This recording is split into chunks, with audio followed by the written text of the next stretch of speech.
Hello and welcome back as we start getting into what we might call as a skincare routine. While we constantly tell you that the biggest game changer for healthy, young looking skin is a sunscreen habit. It is a basic fact of life that no one, literally no one, can manage without a face wash or a face cleanser. So, if you're wondering about the exact difference between a face wash and a face cleanser, face washes are typically said to be more deep cleansing and more foaming than cleansers.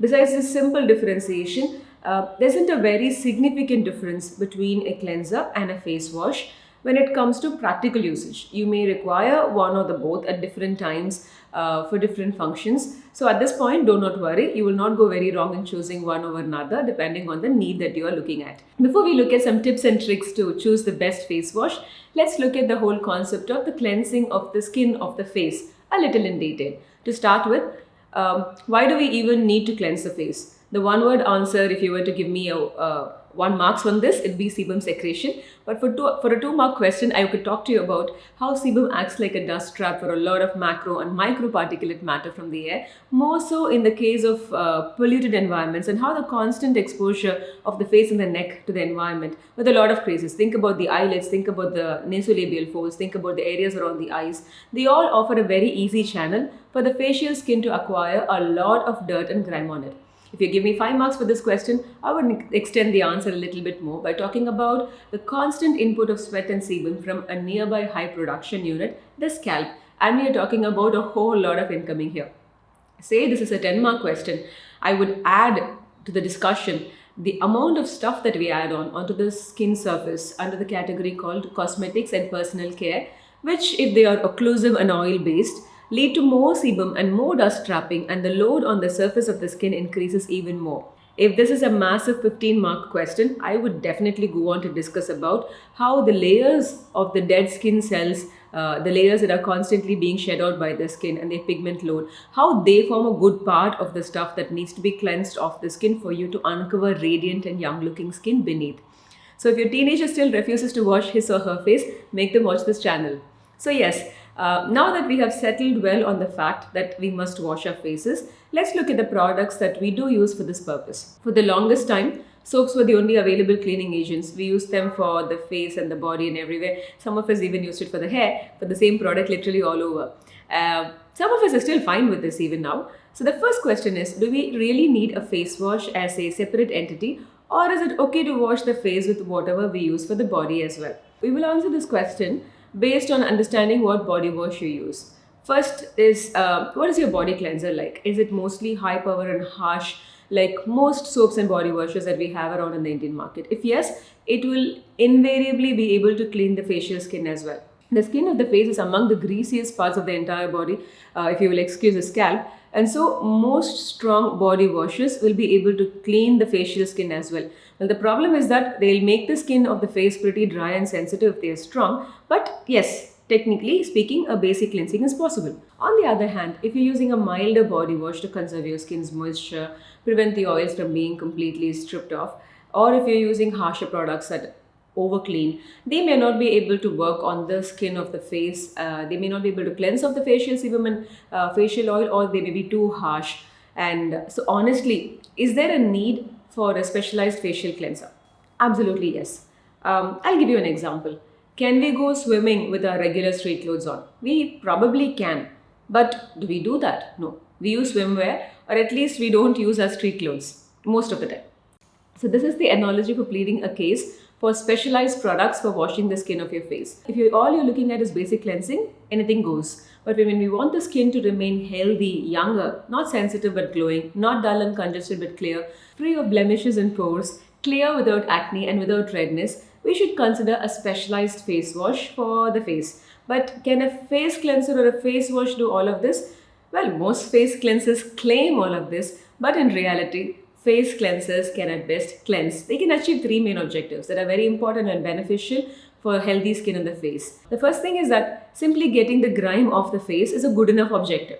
Reducing the occlusive dirt at the surface of the skin alone allows us to have clearer skin and less pigmented skin.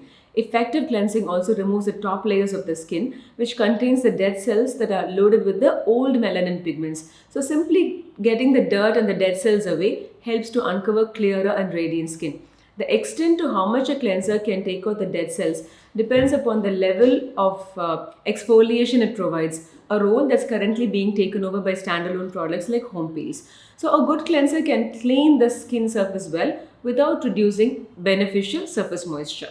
The second point is too much sebum on the skin with inadequate removal occludes the skin and causes congestion, which can give rise to bumpy skin or outright acne or even something like dull and pigmented skin. So, regular cleansing of the skin can help with this to a big extent, especially in youngsters and teens who, in my experience, either under cleanse and have congested skin or cleanse and scrub themselves a lot, such that it produces skin pigmentation, skin roughness, and sensitive skin.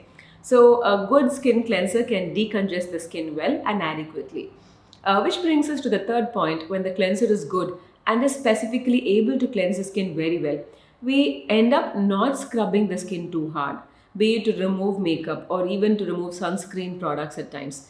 Studies have shown that cleansers that are too weak or too ineffective may prompt people to scrub more or rub the skin more vigorously in an attempt to get products off, makeup off, and such efforts like over scrubbing may actually worsen or exacerbate conditions like atopic dermatitis. Needless to say, they will also cause pigmentation.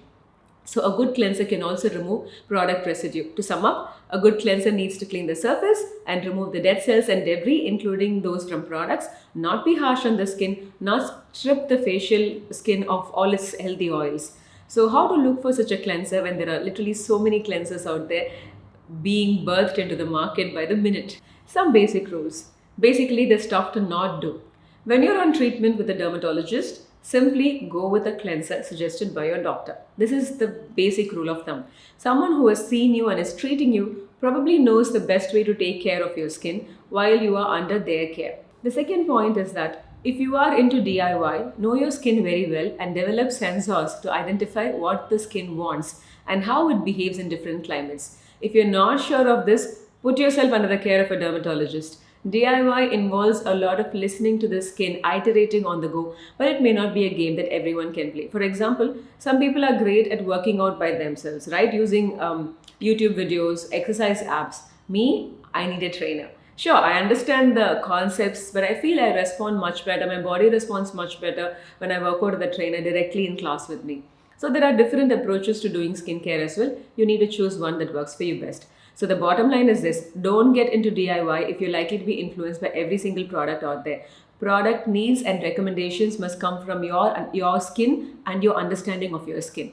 And the third point is that try not to experiment with too many products when it comes to cleansing. Often you'll need two products max. One for gentle cleansing and one for deeper cleansing. That's it. More than that is unnecessary.